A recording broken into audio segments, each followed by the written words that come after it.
खबर शामिल करते हैं 18,000 से, जहां पर सर्दी में गर्म मलबूजात की कीमतों में इजाफे की वजह से सफेद पोश तबके ने भी लंडे बाजारों का रुख कर लिया। मजीद जानते हैं सैयद गुलाम अब्बास शाह की इस रिपोर्ट में। 18,000 सर्दी की शिद्दत में इजाफा होते ही 18,000 में भी गर्म मलबूसात की कीमतों में इजाफे की वजह से गरीब तबके के साथ साथ सफेद पोश तबके ने भी लंडा बाजार का रुख कर लिया। लेकिन गुज़श्ता साल की निस्बत महंगाई में इजाफे की वजह से अब लंडा बाजार से सामान खरीदना एक ख्वाब बन चुका है।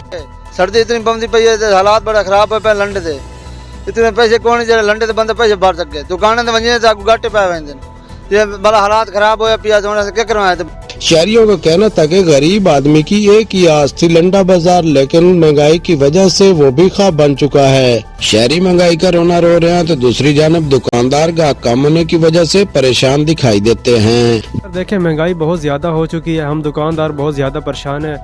तो जो हम बाजार से पहले चीज़ 200 की लेके आते थे वो अब ना हमें 400 की मिल रही है।